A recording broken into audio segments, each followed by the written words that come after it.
नमस्कार, पल्लवीज मराठी किचनमध्ये तुमचं खूप खूप स्वागत आहे। आज आपण पाहूयात 1 किलो चकलीची भाजणी कशी बनवायची आणि त्यासोबतच मस्त खुसखुशीत आणि पोकळ चकल्या कशा बनवायच्या। ही भाजणी बनवताना साहित्यामध्ये अगदी थोडासा बदल करायचा आहे आणि चकली बनवताना फक्त अर्धा चमचा तेल वापरायचं आहे। अगदी थोडासा बदल करून या पद्धतीने जर चकल्या बनवल्या तर मस्त कुरकुरीत नाही तर खुसखुशीत आणि पोकळ बनतात। तर चला तर मग पटकन रेसिपीला सुरुवात करूया। तर त्यासाठी साहित्याचं अगोदर वजनी प्रमाण पाहूयात। तर 500 ग्रॅम म्हणजे अर्धा किलो इथे मी तांदूळ घेतलेले आहेत। आता इथे मी तांदूळ कोणते वापरलेले आहेत ते मी पुढे सांगेनच। त्यानंतर 70 ग्रॅम आपल्याला चणा डाळ लागणार आहे। त्यानंतर 100 ग्रॅम आपल्याला डाळ लागणार आहे, त्यालाच आपण दलिया सुद्धा म्हणतो। 150 ग्रॅम मुगाची डाळ घेतलेली आहे। त्यानंतर 60 ग्रॅम इथे मी अख्खे उडीद घेतलेले आहेत। 50 ग्रॅम आपल्याला पोहे लागणार आहेत, जे आपल्या घरी नेहमीच असतात। आता साहित्याचं वाटीचं प्रमाण पाहूयात। तर 3 वाटी इथे मी तांदूळ घेतलेले आहेत। तर हे पहा, आमटीची जी वाटी असते त्याच वाटीने सगळं साहित्य मोजून घेतलेलं आहे। ज्या तांदळाचा भात चिकट होतो तो तांदूळ भाजणीसाठी अजिबात वापरायचा नाही। कोणताही तांदूळ वापरू शकता ज्याचा भात शिजवल्यानंतर घुगऱ्यासारखा बनायला हवा। रेशनचे तांदूळ, कोलम किंवा इडलीसाठी तांदूळ मिळतात ते वापरू शकता। चकली पोकळ आणि खुसखुशीत होण्यासाठी हे खूप महत्त्वाचं आहे। इंद्रायणी तांदूळ जर वापरला तर चकली कडक होते, अजिबात खुसखुशीत होत नाही। तर इथे मी 3 वाटी इडली राईस वापरलेला आहे। त्यानंतर त्याच वाटीने 1 वाटी डाळ घेतलेले आहेत। चकलीच्या भाजणीमध्ये ही गोष्ट नक्की ऍड करा, तुम्हाला लगेचच चकलीमध्ये फरक जाणवेल। त्याच वाटीने अर्धी वाटी चणा डाळ घेतलेली आहे। त्यानंतर पाव वाटी अख्खे उडीद घेतलेले आहेत। उडदाच्या डाळीऐवजी अख्खे उडीद वापरले तर चकली आतून सुद्धा खूप पोकळ बनते, पण जर अख्खे उडीद नसतील तर उडदाची डाळ सुद्धा वापरू शकता। त्यानंतर त्याच वाटीने पाव वाटी मुगाची डाळ घेतलेली आहे। त्याच वाटीने 1 वाटी पोहे घेतलेले आहेत। मसाल्यामध्ये त्याच वाटीने पाव वाटी धने घेतलेले आहेत किंवा 4 चमचे धने घेऊ शकता। 2 चमचे बडीशेप घेतलेली आहे। 1 चमचा जिरे घेतलेले, त्यासोबतच 1 चमचा ओवा घेतलेला आहे। 1 ते 1.5 चमचा आपल्याला साबुदाणा लागणार आहे। यामुळे पिठाला थोडासा चिकटपणा येतो आणि त्यामुळे चकली तुटत नाही। त्यासोबतच 3 ते 4 लवंग आणि 3 ते 4 मिरी घेतलेली आहे। या मसाल्यामुळे चकलीला मस्त खमंगपणा येतो। आता तांदूळ आणि सगळ्या डाळी मी ओल्या कापडाने पुसून घेणार आहे। हवं तर तांदूळ आणि डाळी धुवून अर्धा तास फॅन खाली सुकवून घेऊ शकता। अशा पद्धतीने ओल्या कापडाने हे सगळं पुसून घेतलं तरी सुद्धा याला लावलेली पावडर निघून जाते, किंवा याऐवजी फक्त तांदूळ धुवून सुकवून घेतले तरी सुद्धा चालेल।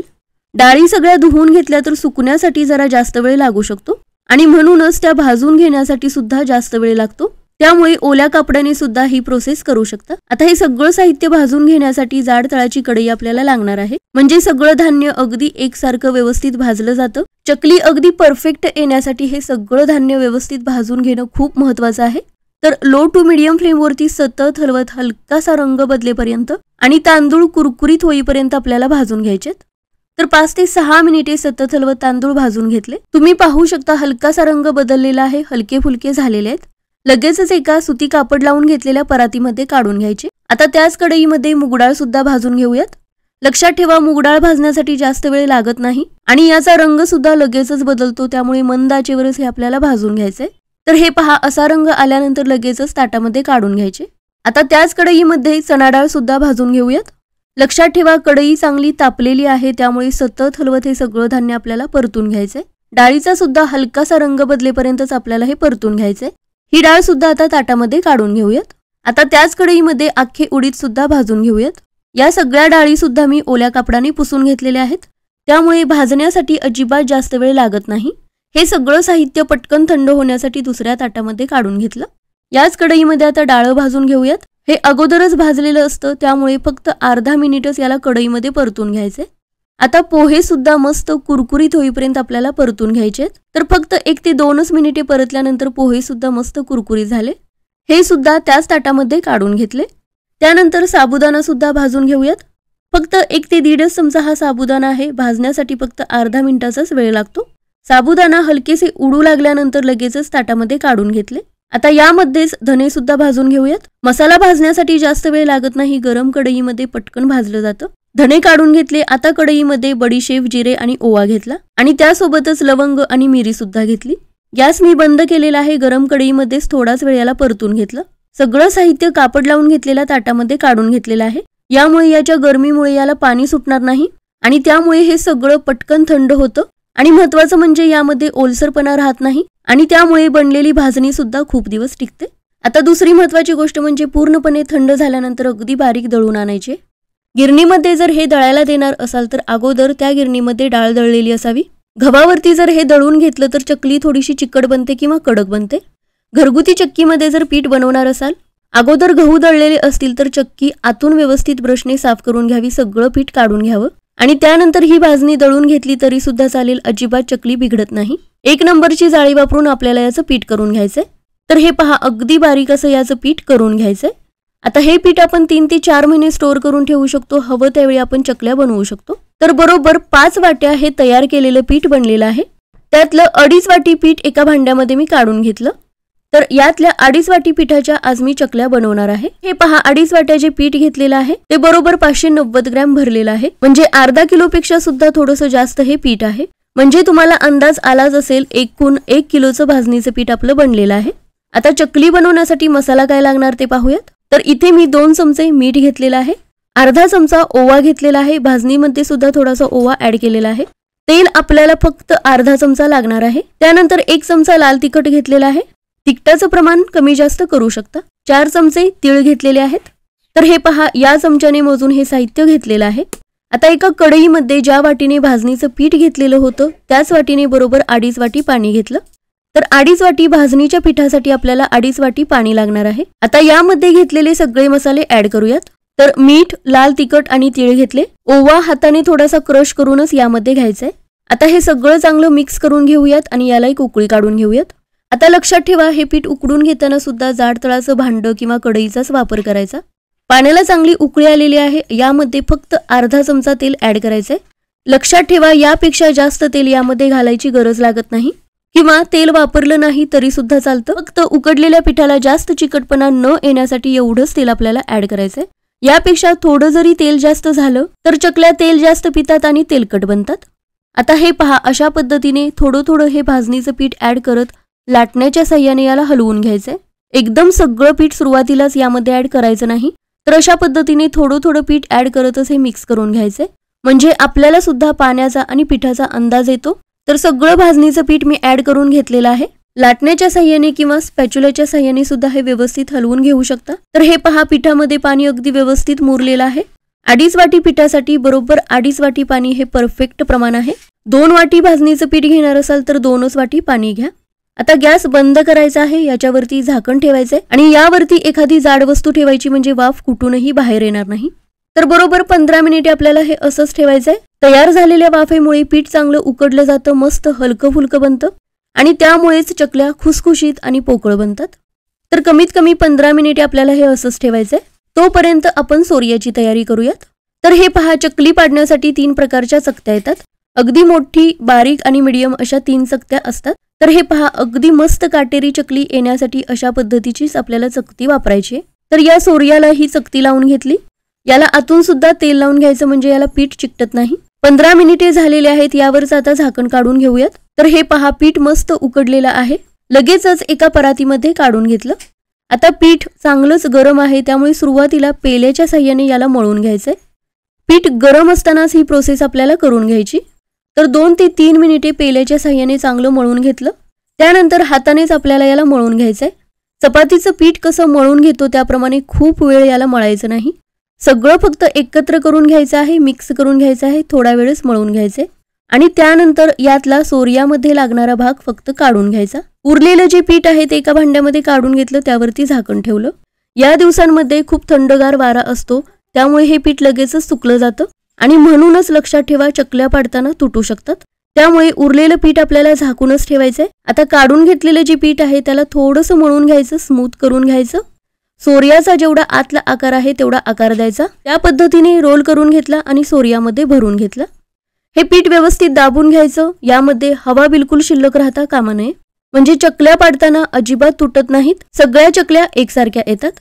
वरच्या साईडला थोडीशी जागा ठेवली आणि याला झाकण लावून घेतलं। तसंच याच्या चकल्या पाडून घेऊयात। पहिल्या वेड्याला बोटांच्या साह्याने गोल आकार द्यायचा, म्हणजे बाकीचे वेडे सुद्धा अगदी व्यवस्थित आणि जवळजवळ पडतात। लक्षात ठेवा, पीठ आपलं घट्ट आहे, त्यामुळे चकलीला मस्त काटे पडतात। पुढची महत्त्वाची गोष्ट म्हणजे दोन्हीही चकलीची टोकं आपल्याला व्यवस्थित चिकटवून घ्यायचेत, म्हणजे तेलामध्ये अजिबात वेगळी होत नाहीत, त्यामुळे चकलीचे वेडे सुद्धा सेपरेट होत नाहीत। तर हे पहा, अशा पद्धतीने तुम्हाला हव्या तेवढ्या आकाराच्या छोट्या मोठ्या चकल्या पाडून घेऊ शकता। पहिली बॅच आपली तयार झालेली आहे। तेल कडकडीत गरम करून घ्यायचं आहे। पिठाचा छोटासा गोळा टाकला तर पटकन तो वरती यावा। आता हे पहा, ताटामध्ये चकली आपण पाडून घेतलेली आहे। हाताने ही चकली न उचलता झाऱ्यानेच ही चकली उचलून अलगदपणे तेलामध्ये सोडायची आहे। हे पहा, हे चकलीचं पीठ आपण उकडून घेतलेलं आहे, त्यामुळे अगदी परफेक्ट याला चिकटपणा आहे। त्यामुळे झाऱ्यामधून उचलताना सुद्धा ही चकली अजिबात तुटत नाही। चकली तळण्यासाठी सुद्धा जाड तळाची पसरट खोलगट कढई वापरायची, म्हणजे एका वेळी 4 ते 5 चकल्या आपण तळून घेऊ शकतो आणि त्यामुळे चकल्या बनवण्यासाठी सुद्धा जास्त वेळ लागत नाही। झाऱ्याला चकल्या कडक लागल्यानंतरच हलकेसे बुडबुडे कमी आल्यानंतरच याला पलटून घ्यायचं आहे। तर हे पहा, चकलीचा रंग हलकासा बदललेला आहे। झाऱ्याला सुद्धा थोड्याशा कडक लागत आहेत। आता सगळ्या चकल्या पलटून घ्यायच्या। लक्षात ठेवा, मीडियम फ्लेम वरतीच आपल्याला चकल्या तळून घ्यायच्या। मंद आचेवर तळायला गेलात तर तेल जास्त पिऊ शकतात आणि हाय फ्लेम वरती जर तळायला गेलात तर आतून कच्च्या राहू शकतात। आणि दुसरी गोष्ट म्हणजे सारखं अलटून पलटून चकल्या तळायच्या नाहीत। तर हे पहा, चकलीला मस्त रंग आलेला आहे। तेलातले बुडबुडे सुद्धा पूर्णपणे कमी आलेले आहेत। ह्या स्टेजला चकल्या काढून घ्यायच्या। प्लेटमध्ये किंवा टिश्यू पेपरवरती न काढता एखाद्या जाळ्यावरती काढून घ्यायच्या, म्हणजे यातलं तेल सुद्धा सगळं निथळलं जातं आणि पटकन थंड होतात। चकल्या थंड झाल्यानंतरच खायला घ्यायच्या, म्हणजे मस्त खुसखुशीत झालेल्या असतात। तर अशा पद्धतीने सगळ्या चकल्या एखाद्या जाळ्यावरती किंवा चाळ्यामध्ये काढून घेतल्या। यामध्ये आपण हळद वापरलेली नाही, हवं तर अगदी थोडीशी हळद वापरू शकता। मीडियम फ्लेमवरती या रंगावरती चकल्या आल्या, तेलातले बुडबुडे पूर्णपणे कमी आले, तेव्हाच चकली काढून घ्यायचे, म्हणजे आतपर्यंत व्यवस्थित तळली जाते, कच्ची राहत नाही। दुसरी बॅच करताना सुद्धा यातलं थोडंसं पीठ घेतलं, लगेचच याच्यावरती झाकण ठेवून हे बाजूला ठेवून दिलं। लक्षात ठेवा, हे पीठ आपल्याला कोरडं पडू द्यायचं नाही। तर अशाच पद्धतीने सगळ्या चकल्या पाडून घ्यायच्या। सोर्या कोणत्याही प्रकारचा असू दे, या पद्धतीने जर पीठ बनलेलं असेल तर शेवटपर्यंत एकही चकली पाडताना सुद्धा तुटत नाही किंवा तेलामध्ये टाकल्यानंतर सुद्धा तुटत नाही। पीठ अगदी व्यवस्थित घट्ट असल्यामुळे मस्त काटेरी चकली बनलेली आहे। दुसरी बॅच तळायच्या अगोदर तेल पुन्हा थोडंसं गरम करून घ्यायचं। तर अशा पद्धतीने सगळ्या चकल्या करून घ्यायच्या। भाजणी बनवताना आणि चकली बनवताना सुद्धा आपण थोडासा बदल केलेला आहे आणि त्यामुळे या चकल्या अगदी कमी तेलकट आणि खुसखुशीत झालेल्या आहेत। तर हे पहा, अशा पद्धतीने सगळ्या चकल्या बनवून घेतल्या, पूर्णपणे या आता थंड झालेल्या आहेत। याचा रंग सुद्धा तुम्ही पाहू शकता, मस्त आलेला आहे, मस्त काटेरी सुद्धा बनलेल्या आहेत। या चकल्या बनवल्यानंतर याचं वजन किती भरलं ते मी पुढे सांगेनच। तर टोटल 1 किलो भाजणीचं पीठ आपलं तयार झालेलं होतं। त्यातलं अर्धा किलो पिठाच्या आपण चकल्या बनवल्या, तर या आकाराच्या 35 चकल्या बनलेल्या आहेत। पूर्ण हे भाजणीचं पीठ वापरून चकल्या बनवल्या तर 70 ते 75 आरामात बनतील। दिवाळी फराळाची ऑर्डर घेत असाल तर या सगळ्या टिप्स खूप उपयोगाच्या ठरतील। तर हे पहा, किती काटेरी ही चकली बनलेली आहे। तिळाचं प्रमाण सुद्धा अगदी परफेक्ट आहे। चकली बनवताना तेल सुद्धा आपण जास्त वापरलेलं नाही, फक्त अर्धा चमचा तेल वापरलेलं आहे, त्यामुळे तेल सुद्धा जास्त शोषून घेतलेलं नाही। आणि हे पहा, याच्या आवाजावरून समजतं किती खुसखुशीत या झालेल्या आहेत। आतून सुद्धा तुम्ही पाहू शकता किती पोकळ बनलेल्या आहेत। तोंडात टाकताच जिभेवरच विरघळतील अशा या चकल्या बनलेल्या आहेत। अगदी मार्केटमध्ये मैद्याच्या जशा खुसखुशीत चकल्या मिळतात ना, तशाच या भाजणीच्या पिठाच्या चकल्या बनलेल्या आहेत। हे पहा, चकलीच्या बारीक तुकड्याचा सुद्धा अगदी बारीक चुरा होतोय। तर मस्त पोकळ कुरकुरीत नाही तर खुसखुशीत अशी ही आपली चकली बनलेली आहे। तर या दिवाळीला चकलीची भाजणी बनवताना साहित्यामध्ये अगदी थोडासा बदल करून पहा। यामध्ये आपण चणा डाळी सोबतच डाळ सुद्धा वापरलेले आहेत, त्यामुळे चकली तर मस्त खमंग बनते आणि खुसखुशीत व्हायला सुद्धा खूप मदत होते। तर हे पहा, बरोबर 900 ग्रॅम या चकल्या भरलेल्या आहेत। यातल्या 2-3 चकल्या माझ्या मुलांनी खाल्लेल्या आहेत। तर अंदाजे 1 किलो या चकल्या भरलेल्या आहेत। तर तुम्ही पाहू शकता, अर्धा किलो चकलीच्या भाजणीच्या बरोबर 1 किलो चकल्या बनलेल्या आहेत। सगळ्या पिठाच्या जर चकल्या बनवल्या तर बरोबर 2 किलो चकल्या भरते। तर या पद्धतीने चकल्या नक्की बनवून पहा। टिप आवडली असेल तर लाईक करा, शेअर करा, चॅनेलला सबस्क्राईब करायला विसरू नका।